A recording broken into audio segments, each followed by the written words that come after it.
Professor Mohammad Yunus বাংলাদেশের একজন প্রখ্যাত অর্থনীতিবিদ, ব্যাংকার এবং সামাজিক উদ্যোক্তা।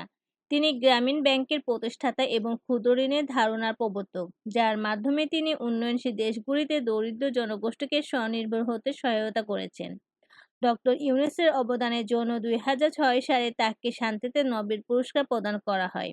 নিউজ ওয়ার্ল্ডে আজ আমরা ডক্টর মোহাম্মদ ইউনুসের জীবন ও কর্মজীবন সম্পর্কে গুরুত্বপূর্ণ তথ্য আপনাদের জানাতে চেষ্টা করব। জন্ম ও পরিবার। মোহাম্মদ ইউনুস ১৯৪০ সালের ২৮ জুন চট্টগ্রাম জেলার হাটহাজারী উপজেলার বথুয়া গ্রামে জন্মগ্রহণ করেন। তার পিতার নাম হাজী দুলা মিয়া সর্দার এবং মাতার নাম সুফিয়া খাতুন। মোহাম্মদ ইউনুসের সহধর্মিণী ডক্টর আফরোজা ইউনুস। ব্যক্তিগত জীবনে মোহাম্মদ ইউনুসের ২ কন্যার পিতা। মোহাম্মদ ইউনুসের ভাই মোহাম্মদ ইব্রাহিম ঢাকা বিশ্ববিদ্যালয়ের পদার্থ বিজ্ঞান বিভাগের অধ্যাপক এবং ছোট ভাই মোহাম্মদ জাহাঙ্গীর একজন জনপ্রিয় টিভি ব্যক্তিত্ব। শিক্ষা জীবন। তার প্রথম বিদ্যালয় মহাজন ফকিরের school, Chittagong collegiate school and matric পরীক্ষায় মোহাম্মদ ইউনুস মেধা তালিকায় ১৬তম স্থান অধিকার করেন এবং চট্টগ্রাম কলেজে ভর্তি হন। সেখানে তিনি সাংস্কৃতিক এবং রাজনৈতিক কর্মকাণ্ডের সাথে নিজেকে যুক্ত করেন। কলেজে তিনি নাটকে অভিনয় করে প্রথম পুরস্কার লাভ করেন। এছাড়াও তিনি সাহিত্য পত্রিকা সম্পাদনা এবং আজাদী পত্রিকায় কালাম লেখার কাজে যুক্ত ছিলেন। সপ্তম শ্রেণীতে পড়ার সময় তিনি বয়েজ স্কাউটে যোগ দেন এবং বয়েজ স্কাউটসের পক্ষ থেকে মাত্র ১৫ বছর বয়সে যুক্তরাষ্ট্র, কানাডা সহ এশিয়া এবং ইউরোপের বিভিন্ন দেশ ভ্রমণ করেন। কর্মজীবন। ১৯৫৭ সালে মোহাম্মদ ইউনুস ঢাকা বিশ্ববিদ্যালয়ের অর্থনীতি বিভাগের সম্মান শ্রেণীতে ভর্তি হন এবং সেখান থেকে বিএ এবং এমএ সম্পন্ন করেন। এরপর তিনি ব্যুরো অব ইকোনমিক্সে যোগ দেন, গবেষণা সহকারী হিসেবে যোগদান করেন। পরবর্তীতে ১৯৬২ সালে চট্টগ্রাম কলেজে প্রভাষক পদে যোগদান করেন। ১৯৬৫ সালে তিনি ফুলব্রাইট স্কলারশিপ নিয়ে যুক্তরাষ্ট্রে যান এবং পুনর্বৃত্তি নিয়ে ভ্যান্ডারবিল্ট বিশ্ববিদ্যালয়, যুক্তরাষ্ট্র থেকে ১৯৬৯ সালে অর্থনীতিতে পিএইচডি লাভ করেন। ইউনুস বাংলাদেশে ফিরে আসার আগে ১৯৬৯ থেকে ১৯৭২ পর্যন্ত মিডল টেনেসি স্টেট ইউনিভার্সিটিতে শিক্ষকতা করেন। ১৯৭১ সালে বাংলাদেশ স্বাধীনতা যুদ্ধের সময় মোহাম্মদ ইউনুস বাংলাদেশের পক্ষে বিদেশে জনমত গড়ে তোলা এবং মুক্তিযোদ্ধাদের সহায়তা প্রদানের জন্য সাংগঠনিক কাজে নিয়োজিত ছিলেন। ১৯৭২ সালে দেশে ফিরে তিনি চট্টগ্রাম বিশ্ববিদ্যালয়ের অর্থনীতি বিভাগের সহযোগী অধ্যাপক হিসেবে যোগ দেন এবং বিভাগের প্রধান হিসেবে দায়িত্ব পালন করেন। ১৯৭৫ সালে তিনি অধ্যাপক পদে উন্নীত হন এবং ১৯৮৯ সাল পর্যন্ত এ পদে কর্মরত ছিলেন। ইউনুস দরিদ্রতার বিরুদ্ধে তার সংগ্রাম শুরু করেন ১৯৭৪ সালে বাংলাদেশে সংঘটিত দুর্ভিক্ষের সময়। তিনি বুঝতে পারেন স্বল্প পরিমাণে ঋণ দরিদ্র মানুষের জীবনমান উন্নয়নে অত্যন্ত কার্যকরী হতে পারে। সে সময় তিনি গবেষণা লক্ষ্যে গ্রামীণ অর্থনৈতিক প্রকল্প চালু করেন। ১৯৭৪ সালে মোহাম্মদ ইউনুস তেভাগা খামার প্রতিষ্ঠা করেন, যা সরকার প্যাকেজ প্রোগ্রামের আওতায় অধিগ্রহণ করে। গ্রামীণ ব্যাংকের প্রতিষ্ঠাতা। মোহাম্মদ ইউনুস ১৯৮৬ সালে গ্রামীণ ব্যাংক প্রতিষ্ঠা করেন গরিব বাংলাদেশিদের মধ্যে ঋণ দেবার জন্য। তখন থেকে গ্রামীণ ব্যাংক ৫.৩ মিলিয়ন ঋণ গ্রহীতার মধ্যে ৫.১ বিলিয়ন মার্কিন ডলার ঋণ প্রদান করে।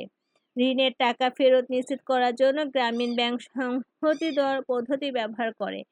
একটি আনুষ্ঠানিক ছোট দল একত্রে ঋণের জন্য আবেদন করে এবং এর সদস্যবৃন্দ একে অন্যের জমিদার হিসেবে থাকে এবং একে অন্যের উন্নয়নে সাহায্য করে। ব্যাংকের পরিধি বাড়ার সাথে সাথে গরিবকে রক্ষা করার জন্য ব্যাংক অন্যান্য পদ্ধতিও প্রয়োগ করে। ক্ষুদ্র ঋণের সাথে যোগ হয় গৃহঋণ, মৎস্য খামার এবং সেচ ঋণ প্রকল্প সহ অন্যান্য ব্যাংকিং ব্যবস্থা। গরিবের অর্থনৈতিক উন্নয়নে গ্রামীণ ব্যাংকের সাফল্য উন্নত বিশ্ব এমনকি যুক্তরাষ্ট্র সহ অন্যান্য শিল্পোন্নত দেশসমূহকে গ্রামীণের এই মডেল ব্যবহার করতে উদ্বুদ্ধ করে। সম্মাননা। ডক্টর ইউনুস পৃথিবীর বিভিন্ন দেশের বিভিন্ন বিশ্ববিদ্যালয় থেকে ৪৮টি সম্মানসূচক ডক্টরেট ডিগ্রি অর্জন করেছেন। শান্তিতে নোবেলজয়ী গ্রামীণ ব্যাংকের প্রতিষ্ঠাতা ডক্টর মোহাম্মদ ইউনুস যুক্তরাষ্ট্রের সর্বোচ্চ বেসামরিক সম্মাননা কংগ্রেসনার গোল্ড মেডেল গ্রহণ করেছেন। দরিদ্রদের বিরুদ্ধে যুদ্ধে অবদানের স্বীকৃতি হিসেবে যুক্তরাষ্ট্র সরকারের পক্ষ থেকে এই সম্মাননা দেওয়া হলো ইউনুসকে, যিনি এই পদক পাওয়ার প্রথম বাংলাদেশি ও মুসলিম। বিশ্বের সর্বোচ্চ সম্প্রসারী ২ শতাধিক ব্যক্তির সম্মেলনে নোবেলজয়ী প্রফেসর ডক্টর মোহাম্মদ ইউনূসকে আজীবন সম্মাননা পুরস্কারে ভূষিত করা হয়েছে। ২০১৩ ৫ই মে বুধবার জাতিসংঘ ভবনে এ সম্মাননা জানানো হয়। জাতিসংঘের বিশ্বের সম্পদশালী ব্যক্তিদের এ সমাবেশের আয়োজন করে বিশ্ববিখ্যাত ফোর্বস ম্যাগাজিন। একজন সামাজিক উদ্যোক্তা হিসেবে ইউনূসকে এ আজীবন সম্মাননা পুরস্কার প্রদান করা হয়। বিতর্ক ও সমালোচনা ডক্টর ইউনূসের বিরুদ্ধে বিভিন্ন সময়ে বিতর্ক ও সমালোচনা উঠে এসেছে, যেমন গ্রামীণ ব্যাংকের উপর সরকারি নিয়ন্ত্রণের প্রচেষ্টা এবং তার সাথে সম্পর্কিত কিছু অভিযোগ। তবে তিনি তার কাজের স্বচ্ছতা ও গুরুত্ব নিয়ে বিভিন্ন সময়ে প্রকাশ্যে বক্তব্য দিয়েছেন। অন্যান্য উদ্যোগ ডক্টর ইউনূস সামাজিক ব্যবসা এবং গ্রিন এনার্জি উদ্যোগের মতো বিভিন্ন প্রকল্পে জড়িত রয়েছে। তিনি ইউনূস সেন্টার প্রতিষ্ঠা করেছেন, যা সামাজিক ব্যবসা প্রসারে কাজ করেছে। বাঙালি জনগোষ্ঠীর মধ্যে মোটামুটি গত কয়েকশো বছরে জন্ম নিয়ে একমাত্র গ্লোবাল সেলিব্রিটি হলেন মোহাম্মদ ইউনূস। তিনি কত বড় মাপের ব্যক্তিত্ব সেটা বোঝার ক্ষমতা ও ৯০% বাঙালির নেই। বাঙালির আরও ৩০ থেকে ৪০ বছর লাগবে প্রফেসর ইউনূস কোন মাপের মানুষ এটা বুঝতে।